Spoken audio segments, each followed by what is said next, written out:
Bonjour à tous, bienvenue sur Nyon Région Télévision pour un nouveau rendez-vous sportif. Une émission où nous allons vous parler de disciplines peu médiatisées, les échecs à Nyon qui ont 100 ans, de la grimpe à Gland, un sport bien parti pour durer tout aussi longtemps. C'est du moins tout le mal qu'on leur souhaite. Mais un mot de football pour commencer, mais pas du football d'élite, loin de là. Nous l'avons brièvement évoqué dans l'info tout à l'heure. On y revient plus longuement maintenant. Le premier tournoi intermigrant a eu lieu la semaine dernière à Colobret. 16 équipes se sont affrontées dans un esprit tout à fait amical. Et dans ces équipes, il y avait des migrants venus de Genève, de Lausanne, de la région lyonnaise, mais aussi des collaborateurs de l'Hospice Général, ainsi que des joueurs du FC UEFA. Joël Brunner et Rodolphe Henner ont assisté à la compétition.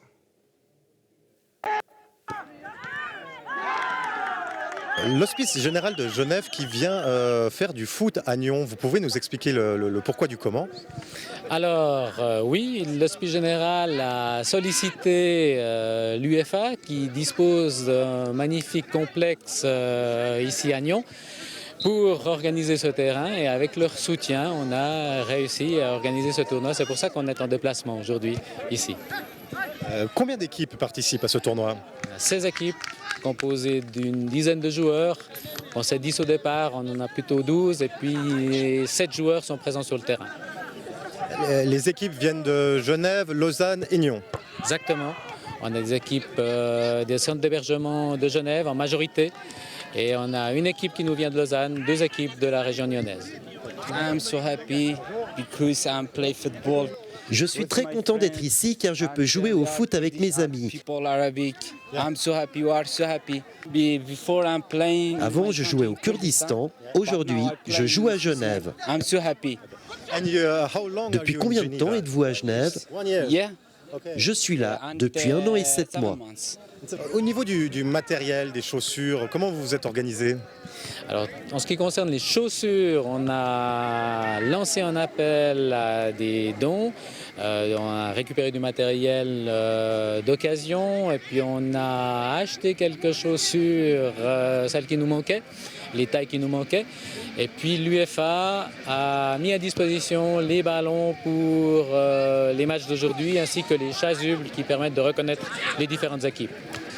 Patrick Muller, vous venez soutenir ce tournoi des requérants d'asile à titre personnel. Expliquez-nous votre démarche. On m'a demandé si c'était possible que je vienne pour faire la remise des prix du tournoi.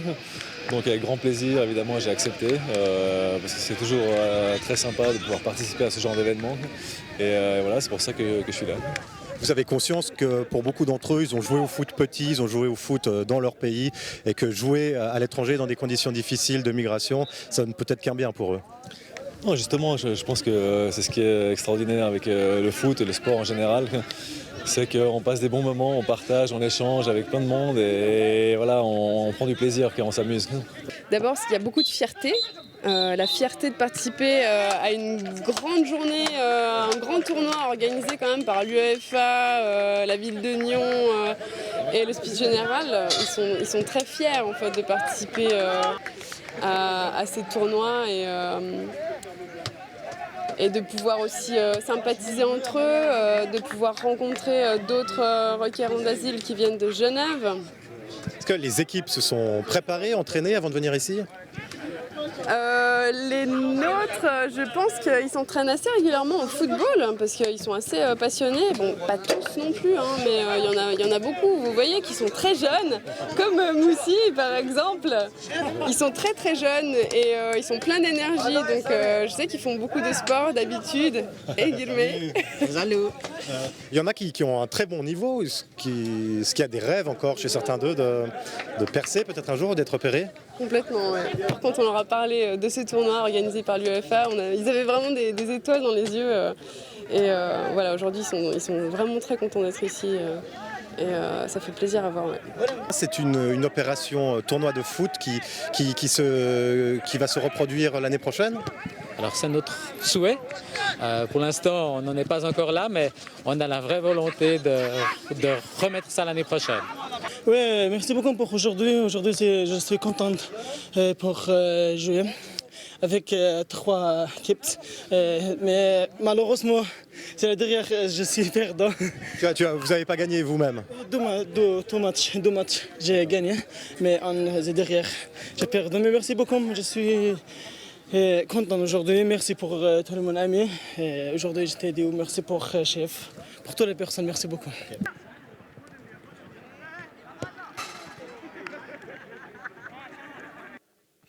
Un siècle d'échecs à Nyon. Le cercle d'échecs de Nyon a 100 ans. C'est un jubilé important avec de nombreuses festivités qui sont prévues ce week-end à la salle de la Colombière. David Lujon, le secrétaire du cercle d'échecs de Nyon, nous a rejoint sur ce plateau. Bienvenue. Bonjour David. Bonjour.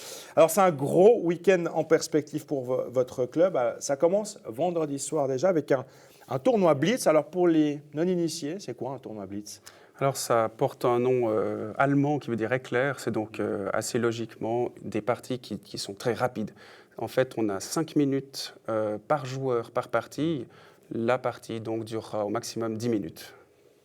Samedi, il y aura des cours. Là, vous vous adressez à tout le monde, hein, aussi bien aux joueurs qui ont déjà l'habitude effectivement de disputer quelques parties, mais aussi aux débutants pour apprendre, je dirais, les règles de base et les coups de base surtout. C'est ça, c'est une forme de visibilité. Les cours ont lieu toujours le samedi matin. Enfin, tous les samedis matins, il y a des cours. Il y en a d'autres dans la semaine, évidemment.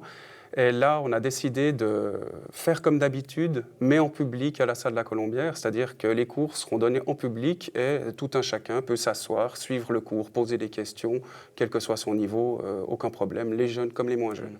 Et là, ça s'adresse vraiment à tout le monde, pas forcément justement aux membres du club. Hein. N'importe quelle personne qui nous regarde en ce moment peut aller samedi matin à la salle de la Colombière. Le point d'orgue de ce week-end de festivités, c'est cette partie, cette simultanée avec Vladimir Kramnik. Alors déjà, pour planter le décor, vous le décrivez sur votre site comme le Cristiano Ronaldo des échecs.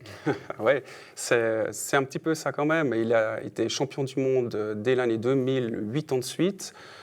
C'est donc lui qui a détrôné Kasparov, que tout le monde connaît parce que lui, il était dans l'époque très médiatisé des échecs. Kramnik l'est moins, mais c'est une star clairement dans notre activité. Il n'a que 41 ans.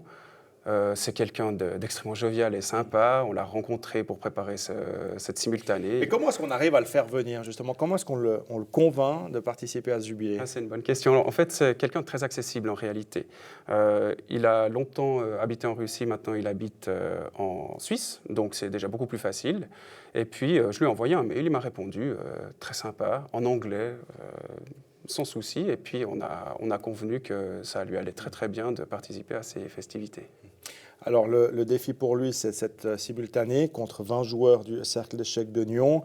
J'ai presque envie de dire que ce sont plutôt les 20 joueurs qui osent le défier. Hein, parce qu'il faut quand même se dire, allez, je vais affronter quand même un des meilleurs, ou peut-être le meilleur joueur d'échecs au monde. Il était encore numéro 2 mondial en janvier. Il est maintenant numéro 4, mais ils se tiennent à très peu de points sur les 10 premiers en réalité. On a parlé de héros nyonnais qui allait défier Kramnik sur notre site. L'un de nos membres m'a fait remarquer qu'ils étaient plutôt victimes expiatoires que héros nyonnais.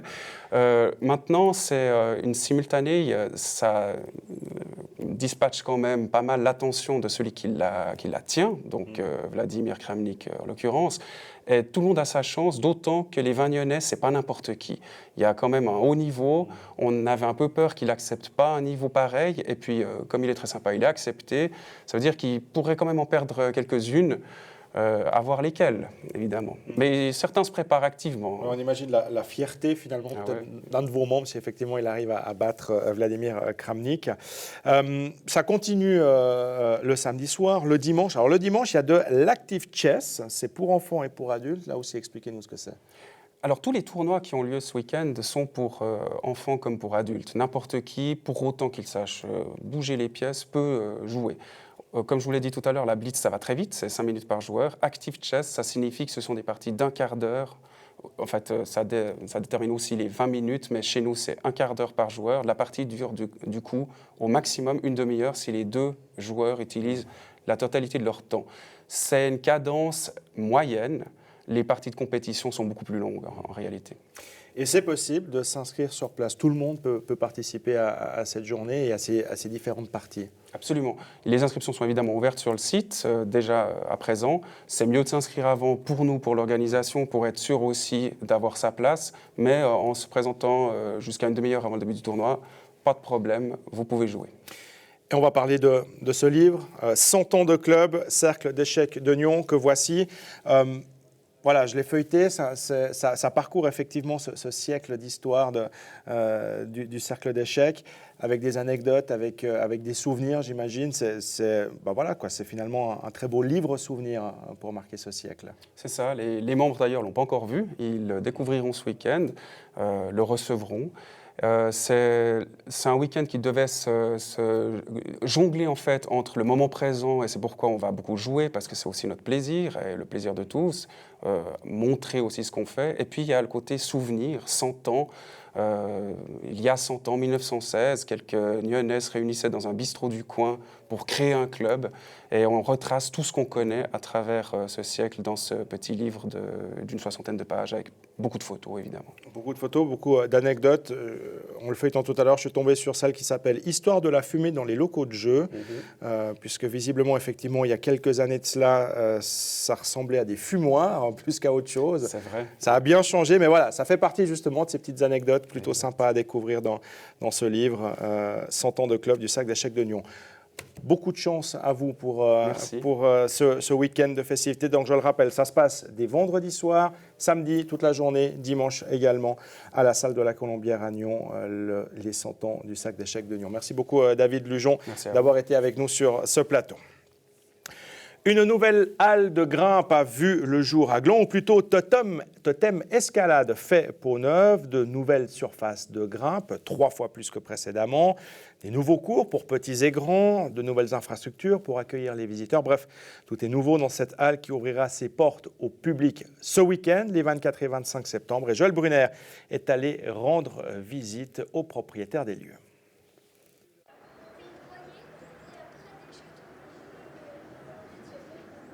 On a rhabillé l'ensemble du bâtiment, donc tous les côtés, devant, derrière. On a changé l'entrée également pour que ça soit plus optimal en termes de place. Et ensuite encore creuser l'ancien bloc pour faire un tunnel à travers. C'est vraiment un sport qui est en plein essor. La demande est juste incroyable. Il y a des salles qui poussent dans tous les coins. Et c'est vrai que c'était juste une évidence que d'avoir une salle d'escalade dans cette région.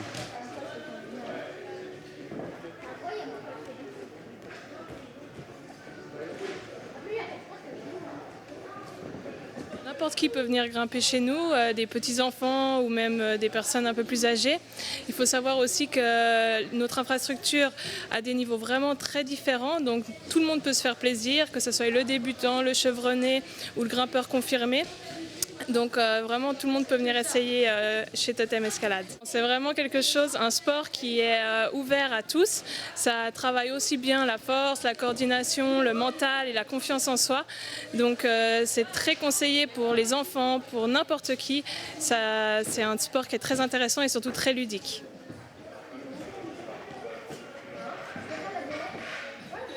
Il y a plusieurs alternatives. La première, c'est de payer à l'entrée. Chaque fois qu'on vient, on paye 16 francs. Ensuite de ça, il y a encore 2 autres opportunités où c'est une carte à 15 entrées qu'on paye d'avance ou alors un abonnement d'1 année.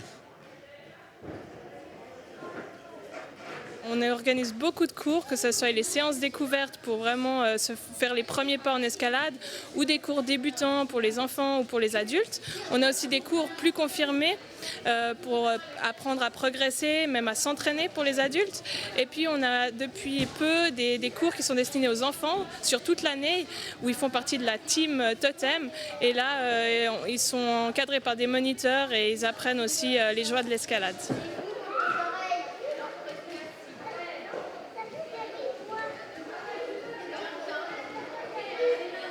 Samedi, on commence par la compétition régionale Clammania, qui est de 9h30 jusqu'à 14h pour les jeunes et de 14h jusqu'à 18h30 pour les adultes. Ensuite de ça, on va passer par une partie plus officielle, justement où on aura un discours de la part d'un cofondateur, également une démonstration de professionnels tels que Cédric Lachat qui était champion du monde, et ensuite de ça, une partie plus festive avec de la musique jusqu'à la fête quoi.